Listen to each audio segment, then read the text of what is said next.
જન્માષ્ટક શ્રી મહાપ્રભુજી વ્રજમાં પરિભ્રમણ કરી રહ્યા છે. સમયકાળ જો જોઈએ, કારણ કે એમ તો આપણે ત્યાં બહુ ઐતિહાસિક રૂપે બહુ ચર્ચાઓ નથી થતી, પણ છતાંય જ્યારે સમયકાળની ચર્ચા કરીએ તો લગભગ વિક્રમ સંવત 1550 ની આસપાસનો સમય, 49 એમ કહેવાય છે, સંશોધકો કહે. લગભગ 14 વર્ષની આયુ મહાપ્રભુજીની. પૃથ્વી પ્રદક્ષિણા કરવા મહાપ્રભુજી પધાર્યા છે અને પરિભ્રમણ કરતા કરતા શ્રી મહાપ્રભુજી પધાર્યા છે ગોકુલ. લીલા હોતી જૂની નાતર લીલા હોતી જૂની, જોપે શ્રી વલ્લભ પ્રગટ ન હોતે વસુધા રહેતી સુની. આ મહાપ્રભુજીએ વ્રજના એક એક સ્થાનોને પ્રગટ કર્યા. પ્રભુની કઈ કઈ લીલાઓ ક્યાં ક્યાં થઈ આપણને સમજાવી. આ મહાપ્રભુજીની બહુ મોટી કૃપા છે. અરે મહાપ્રભુજી તો કેવું સૌભાગ્ય આપણને આપ્યું. અરે યશોદાજીને પણ 11 વર્ષ જ સેવા કરવાનો લાભ મળ્યો. ઠાકોરજી વ્રજમાં કેટલું બિરાજ્યા? 11 વર્ષ ને 52 દિવસ. પણ ભાગ્યશાળી છો વૈષ્ણવ તમે, તમારા ઘરે 50 વર્ષથી ઠાકોરજી બિરાજે છે. અનેક અનેક પેઢીઓથી ઠાકોરજી બિરાજે છે. એટલે યશોદાજી કરતા મોટું સૌભાગ્ય મહાપ્રભુજી આપણને બધાને આપ્યું છે. અને વ્રજની આ સમગ્ર લીલાઓના સ્થળ પ્રગટ કરતા કરતા શ્રી મહાપ્રભુજી સાથે દમલાજી છે અને પધાર્યા છે ગોકુલમાં ઠકરાણી ઘાટ પર. દમલાજી સાથે છે. ઠકરાણી ત્રીજનો એ પાવન દિવસ છે અને જ્યાં ઘાટ ઉપર ઉભા રહીને મહાપ્રભુજીએ શ્રી યમુનાજી તરફ દ્રષ્ટિ કરી. સુંદર વનો શ્રી યમુનાજીના તટ ઉપર ઉગેલા છે. ગાઢ વનો છે અને વૃક્ષો ઉપર સુંદર સુંદર ફૂલો ઉગ્યા છે. એની મંદ મંદ સુગંધ વાઈ રહી છે અને ફૂલો વૃક્ષ ઉપરથી એ રીતે પડે છે માનો યમુનાજીનું પૂજન કરતા હોય. યમુનાજીના કિનારે શુક, મયુર અને હંસ સુંદર કલરવ કરી રહ્યા છે, મધુર ધ્વનિ કરી રહ્યા છે. માનો જાણે કોઈ ગોપીજનો યમુનાજીની સેવામાં ન જોડાયા હોય. અને લહેરોની સાથે સાથે કલ કલ કલ કલ કલ કલ કલ કલ મધુર ધ્વનિ યમુનાજીનો આવી રહ્યો છે. માનો પોતાની તરંગોની ભુજાઓને યમુનાજી ફેલાવી ફેલાવી પ્રભુના ચરણોને ગ્રહણ કરવા માટે અગ્રસર થયા છે. અને પાછી એ લહેરોની અંદર આવતા રજકણો, રજના ઠાકોરજીના ચરણારવિંદની રજ, એ લહેરોમાં જ્યારે આવે ને સૂરજનો પ્રકાશ પડે ત્યારે એ લહેરોમાં રહેલી રજકણોનો પ્રકાશ કંઈક અલૌકિક પ્રકાશિત થઈ રહ્યો છે. માનો યમુનાજીએ પોતાની ભુજામાં સુંદર કંકણો મોતીના ધારણ કર્યા. એવી સુંદર શોભા શ્રી યમુનાજીની લાગી રહી છે. મહાપ્રભુજીનું આ દ્રશ્ય જોઈને હૃદય પ્રફુલ્લિત થઈ રહ્યું છે. કેવી શોભા સુંદર શ્રી યમુનાજીની છે. અરે દમલા, અને બંને આ ઘાટ તો જો કેવા એક સરખા લાગે. આમાં ઠકરાણી ઘાટ કયો અને ગોવિંદ ઘાટ કયો.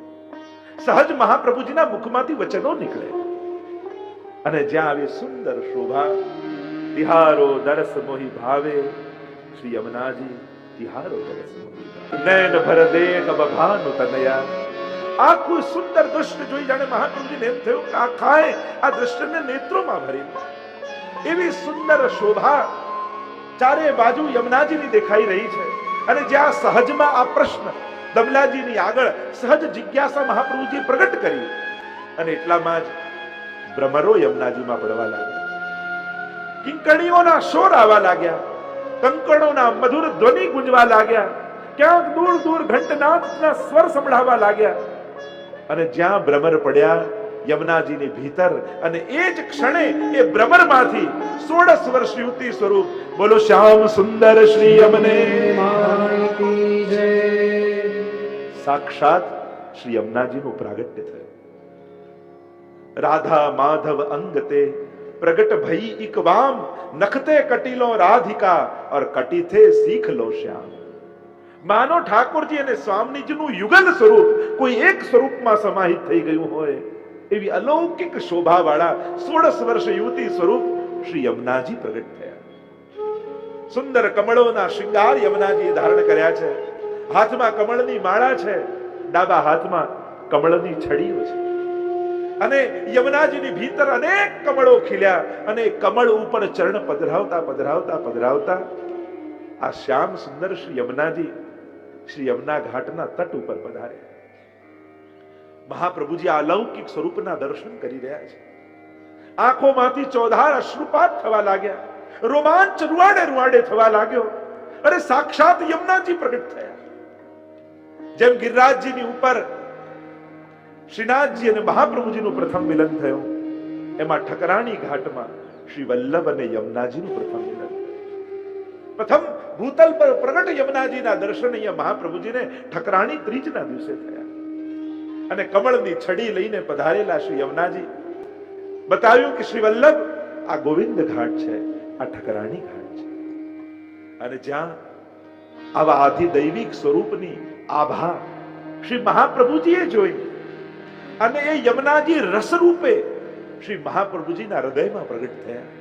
અને હૃદયમાં પ્રગટેલો એ ભક્તિ રસરૂપ યમુના વાણી રૂપે શ્રી યમુનાષ્ટકના સ્તોત્ર રૂપે પ્રગટ થઈ.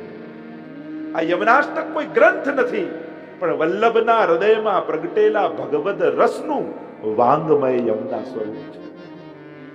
નમામિ યમુનામહં સકલ સિદ્ધિ હેતુ મુદા. આખું ગાવાનો તો અત્યારે એટલો સમય નથી, પણ એક એક શ્લોકોનું દર્શન કરતા અને આપણે આગળ વધીશું. 9 શ્લોક એમ છે યમુના અષ્ટક 8 શ્લોકમાં, અને 9મા શ્લોકમાં ફલશ્રુતિ બતાવી. તેમ યમુનાષ્ટક એ સાક્ષાત યમુનાજીનું જ વાંગમય સ્વરૂપ છે. કારણ કે ઘણા સ્વરૂપો એવા છે જેને મહાપ્રભુજીએ પોતાના શ્રી હસ્તથી પુષ્ટ કરી અને ભગવદ આવિર્ભાવ કર્યો, અને ઘણા સ્વરૂપો એવા છે જે ગ્રંથાત્મક રૂપે છે, શબ્દાત્મક રૂપે છે, જેને મહાપ્રભુજીએ પોતાના મુખારવિંદથી સ્પર્શ કરાવીને પ્રગટ કર્યા છે.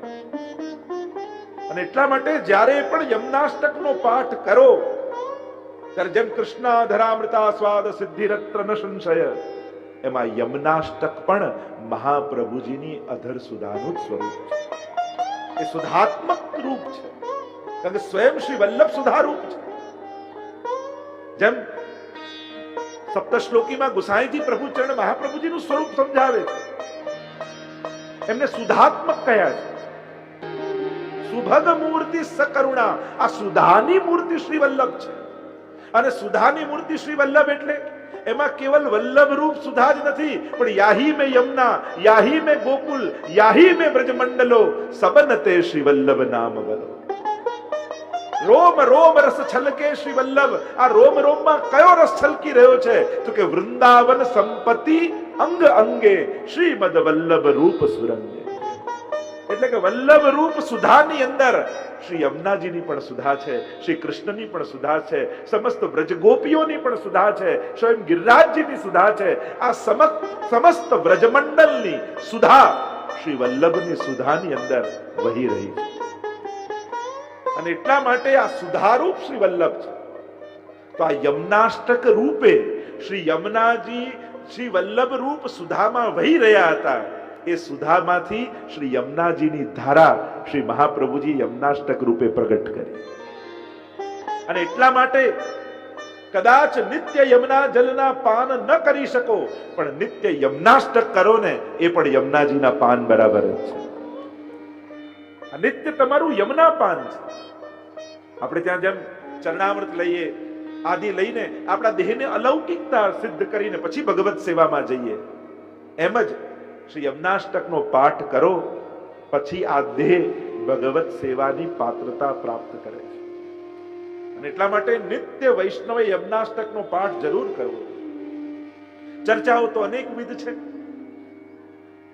ત્રિવિધ સ્વરૂપની ચર્ચા યમુનાજી માટે આવી.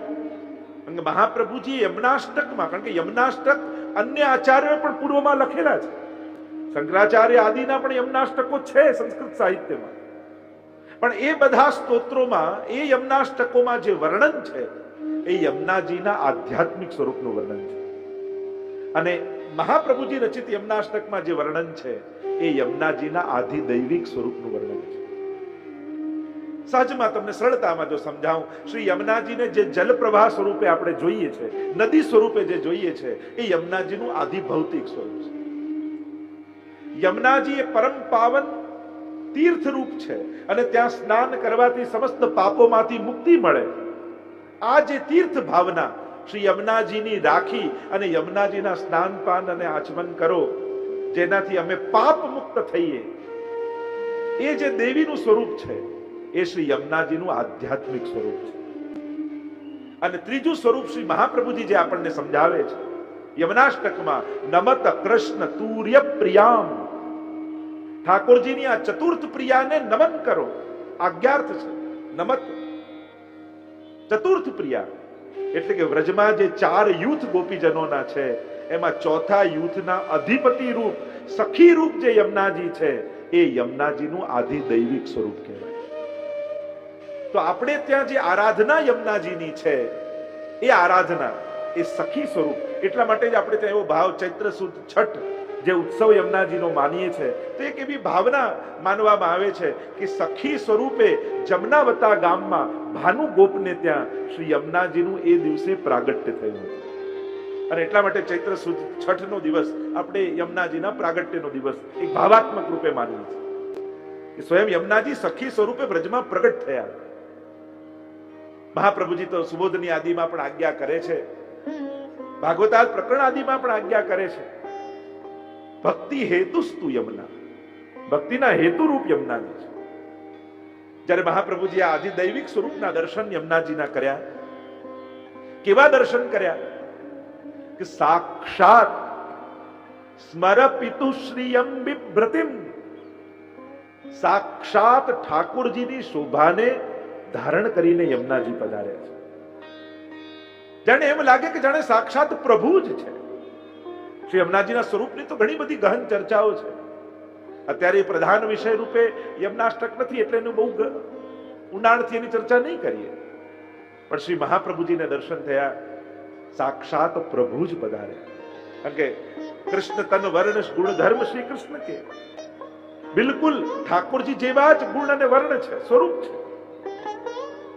એવી પ્રસંગો એવા બ્રજમાં લીલાત્મક કહેવામાં આવે કે જ્યારે ઠાકોરજી બ્રજ છોડીને મથુરા પધારી રહ્યા છે, અને મથુરા પધારી રહ્યા છે ત્યારે બધા બ્રજ ભક્તોને ઠાકોરજી સમજાવે છે, અરે હું જલ્દી પાછો આવીશ, મારો વિરહ ન કરો. એમ બધાને સમજાવતા સમજાવતા રથ ઉપર બિરાજમાન થયા અને રથ આગળ ચાલ્યો. અને રસ્તામાં જતા જોયું તો એક વૃક્ષને નીચે રાધાજી બિરાજેલા છે, રડી રહ્યા છે. રથ ઉભો રખાવ્યો ઠાકોરજી, પધાર્યા રાધાજીની પાસે અને પ્રભુ કહેવા લાગ્યા, અરે રાધા, બધા રડે તો સમજાય, પણ તારી આંખમાં આંસુ કેમ? હું ને તું કઈ જુદા થોડી છે, આપણે બંને તો એક જ સ્વરૂપ છે. બધા રડે તો સમજાય, પણ તમારી આંખમાં આંસુ નથી સમજાતા.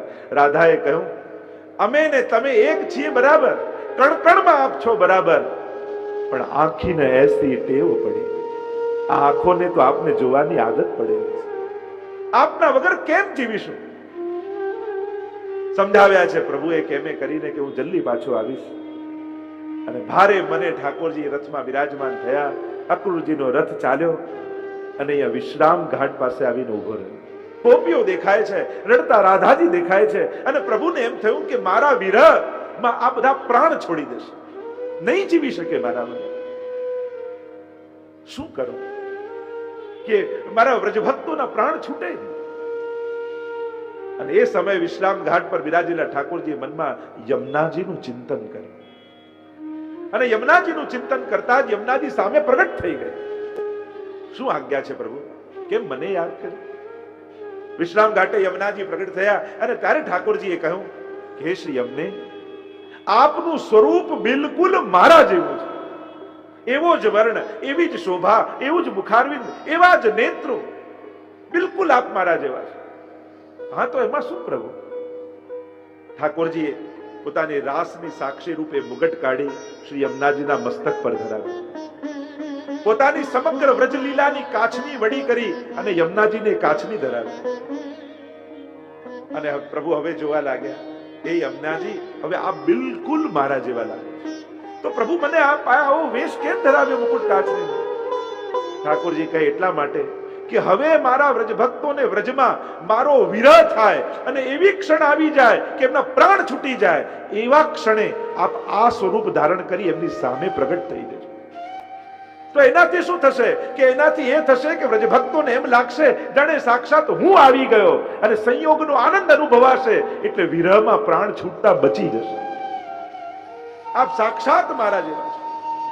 અને ત્યારે વચન આપ્યું છે કે હવે જ્યારે પણ વ્રજ ભક્તોને વિરહ થાય અને એવો ઉત્કટ થશે, એવા સમય હું એમની સામે પ્રગટ થઈ અને આપનું સ્મરણ કરાવીશ. અને એટલા માટે યમનાષ્ટકને પ્રારંભ કરતા જ હરિરાયજી પોતાની ટીકામાં આજ્ઞા કરે છે કે ભગવાન વિરહં દત્વા ભાવ વૃદ્ધિમ કરોતિ તથૈવ યમના સ્વામી સ્મરણાત સ્વીય દર્શનાત અસ્માદ આચાર્ય વર્યાસ્તુ બ્રહ્મ સંબંધ કારણાત તાપ ક્લેશ પ્રદાનેન નિજાનામ ભાવ વર્ધકા. હરિરાયજી ટીકામાં આજ્ઞા કરે છે કે ઠાકોરજી, યમુનાજી અને મહાપ્રભુજી ત્રણેય જીવ પર કૃપા કરવા માટે પધાર્યા છે. તો આ ત્રણેય કૃપા કઈ રીતે કરે છે? તો કે ભગવાન વિરહમ દત્વા ભાવ વૃદ્ધિમ કરોતિ. ભગવાન ભક્તને પોતાનો વિરહ કરાવી અને ભાવની વૃદ્ધિ કરે. શ્રી યમુનાજી શું કરે? યમુનાજી કરે સ્વીય દર્શનાર્થ, પોતાનું દર્શન કરાવી અને ઠાકોરજીની સુધી કરાવી ભાવનું દાન કરે.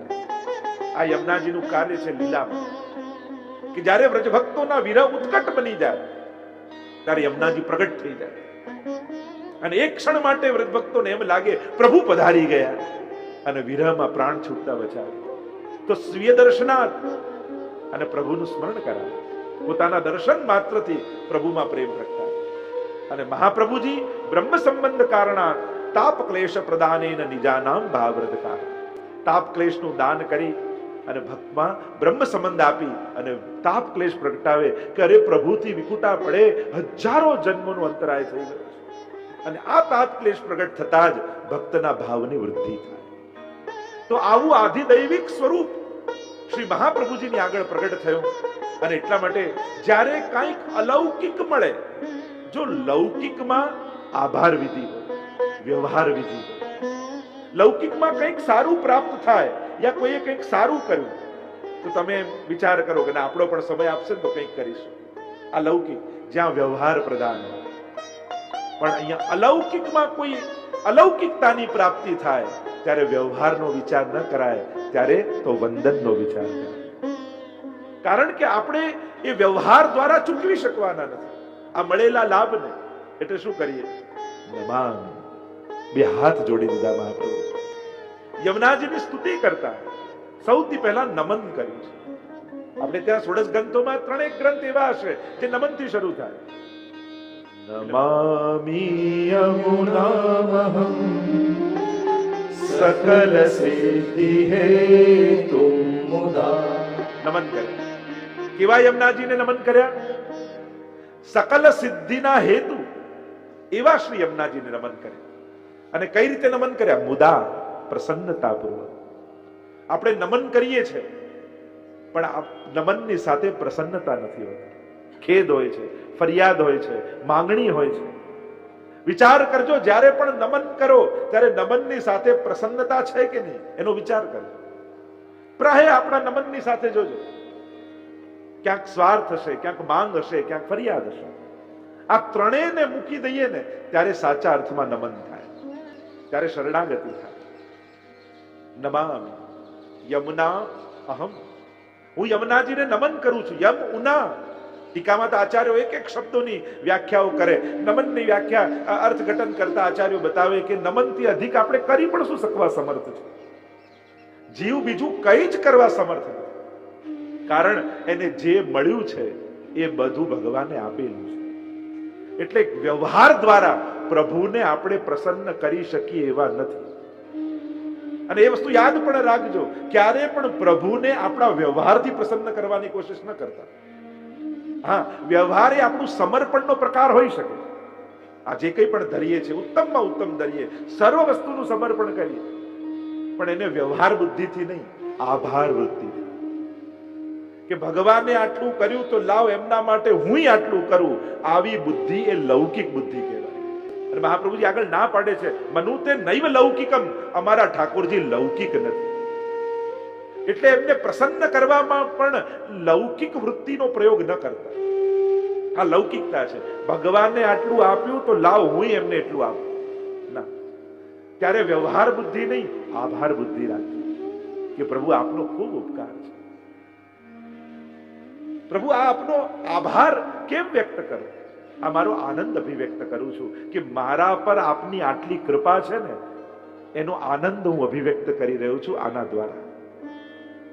બાકી વ્યવહારથી પ્રભુ પ્રસન્ન થતા નથી. તો નમામી શબ્દનો પ્રયોગ કર્યો અને નમનથી અધિક કાંઈ જ કરવા જીવ સમર્થ નથી. અને જે વસ્તુઓથી પ્રસન્ન કરવાની કોશિશ કરો છો એ વસ્તુઓમાં જે શ્રેષ્ઠતમ વસ્તુઓ છે ને એ બધી એની પાસે છે. આપણે જે વસ્તુ મૂકી આપવાની પ્રયાસ કરીએ છીએ કે આનાથી પ્રસન્ન થાય, તો એનામાં જે ઉત્તમમાં ઉત્તમ વસ્તુઓ છે એની પાસે છે. અને એટલા માટે આપણી દીનતા જ એને પ્રસન્ન કરવાનો એક પ્રકાર છે કે પ્રભુ મારા પર તારી આટલી કૃપા છે, એની પ્રસન્નતા અભિવ્યક્ત કરું છું મારા સમર્પણ દ્વારા. નમામી યમના, યમ ઉના, યમના નાના બેન એ યમના, એને અમે નમન કરીએ છીએ યમનાને. કેમ? એ કેવા છે? સકલ સિદ્ધિ હેતુ મુદા, સકલ સિદ્ધિના હેતુ રૂપ યમના. હવે આ સકલ સિદ્ધિઓ કઈ? લૌકિક સિદ્ધિઓ જેવી સિદ્ધિઓ યમુનાજી નથી આપતા, કારણ કે એ તો સાધારણ કોઈની પણ ઉપાસનાથી મળી શકે છે. યમુનાજીની સિદ્ધિઓ કંઈક અલૌકિક છે. એમ પુષ્ટિ માર્ગના આ 16 ગ્રંથોમાં કોઈ લૌકિક ચર્ચાઓ છે જ નહીં. વ્યવહારાત્મક ને સંસારની ચર્ચાઓ નથી. અહીંયા તો કેમ કરીને ભગવત પ્રાપ્તિ થાય એની ચર્ચાઓ છે. અને એટલા માટે સકલ સિદ્ધિના હેતુરૂપ યમુનાજી કયા? તો આ સકલ સિદ્ધિઓ પણ લૌકિક સિદ્ધિઓ નથી. એ તો સાધારણ કોઈની ઉપાસનાથી, એ તો પુણ્યો કરવાથી પણ સુખ મળી જાય. સુખ માંગવા જવાનું ન હોય, સુખ તો મેળવવાનું હોય. અને મેળવાય કઈ રીતે? પુણ્ય કરીને. સુખ માંગવાની વસ્તુ છે જ નહીં, સુખ મેળવવાની વસ્તુ છે. જો હું તો વ્યક્તિગત એમ માનું કે લોકો ભલે કર્મના સિદ્ધાંત એમ કે શાસ્ત્રો પણ ક્યાંક સહમતિ આપે, આપણે એમ માનીએ, ઘણીવાર સાંભળીએ ખરા કે ભાગ્યમાં લખ્યું છે એનાથી વધારે કંઈ મળવાનું નથી, તમે જે કર્યું છે એ ભોગવવાનું છે તમારે. બધી વાત સાચી, પણ હું એમ નથી માનતો કે ભાગ્યમાં લખ્યું હોય એટલું જ મળે. હું એમ નથી માનતો કે કર્યું હોય એ ભોગવવું જ પડે. એ જરૂરી નથી. કારણ ઘણીવાર ભાગ્યમાં ન લખ્યું હોય પણ કોઈના આશીર્વાદે ફળી જાય. ઘણીવાર આપણી કરેલી સેવાઓએ ફળી જાય. ઘણીવાર કોઈની મળેલી દુઆઓએ ફળી જાય. ઘણીવાર લીધેલા ભગવત નામોએ ફળી જાય. ઘણીવાર કરેલી યાત્રાઓએ ફળી જાય. એટલે જરૂરી નથી કે ભાગ્યમાં લખ્યું એટલું જ મળે. કોઈના આશીર્વાદ મળે ને તો ભાગ્યમાં ન લખ્યું હોય એ મળી જાય. કોઈ ફળ લેવા ઝાડ ઉપર ચડે ખરા, અને કોઈ બેઠો હોય, કોઈ તોડવા જતું હોય ને એના હાથમાંથી છટકે પેલાની ખોળામાં આવીને પડી જાય. એવું થાય. આમાં તો કઈ નક્કી નહીં. અને એટલા માટે આ બધા હિસાબ કિતાબ પુણ્ય પાપના કરીએ બધું બરાબર. ટૂંકો રસ્તો એ છે કે જ્યાંથી આશીર્વાદ મળતા હોય ને ત્યાંથી મેળવતા રહેવું. કોઈના વચનો એ ફળી જાય. કોઈ ઘણીવાર મેં તો જોયું છે, ઘણીવાર ઘણાના આશીર્વાદ એના નસીબમાં ના હોય પણ કહી દીધું જા તારું ઠાકોરજી કરશે. ઘણીવાર તો અમે લોકો આશીર્વાદ આપીએ ને ત્યારે ઠાકોરજીને કહીએ પ્રભુ અમે વૈષ્ણવના પ્રતિનિધિ નથી, હો આપના છીએ. એટલે આપી તો દીધા છે, હવે આપે લાજ રાખવાની છે. કારણ કે લોકો અમને એમ માને કે આ ઠાકોરજીના આશીર્વાદ વલ્લભકુલ થ્રુ અમને મળે. કોઈને જારીજીનું જલ પ્રસાદી આપી દીધું, કોઈને પ્રસાદી માલાજી આપી દીધું, જારી જલ આપી દીધું. યમુનાજીને કહીએ કે યમુનાજી હવે તો આપે આપની લાજ રાખવાની છે, હવે એની શ્રદ્ધા આપનામાં દ્રઢ થાય એવું કરજો. મૂળ વાત એ છે ક્યાંક આશીર્વાદ પણ પડી જતા હોય. તો આ સકલ સિદ્ધિઓની જે વાત યમુનાષ્ટકમાં છે, એ સકલ સિદ્ધિઓ 4 સંયોગાત્મક સિદ્ધિ અને 4 વિપ્રયોગાત્મક સિદ્ધિઓ બતાવી. શ્રી ગુસાઈજીએ ટીકામાં, કારણ કે ગુસાઈજી બહુ ઓછા ગ્રંથો ઉપર પોતાના વિવેચના લખી છે, તો આ યમુનાષ્ટક તો એવું છે કે કેટલા આચાર્યોની ટીકાઓ યમુનાષ્ટક પર છે. સ્વયં ગુસાઈજીએ 6 શ્લોક સુધી અને પછી 7 થી 9 ગોકુલનાથજીએ પૂરું કર્યું. દ્વારકેશજીએ, શ્રી હરિરાયજીએ, પુરુષોત્તમજીએ, કેટલા આચાર્યોની ટીકાઓ આના પર છે. બાકી આપણી પાસે તો એટલો ટીકાઓનો સમય ન રહે, નહીં તો યમુનાષ્ટકમાં જ 7 દિવસ જતા. આપણે તો વિહંગાવલોકન કરવાનું છે. આપણે આ 16 ગ્રંથોનું જેમ ઉપર ઉડતું પક્ષી હોય ને, શાસ્ત્રોમાં 3 દ્રષ્ટિ આપી ને, સિંહાવલોકન, ભ્રમરાવલોકન અને વિહંગાવલોકન.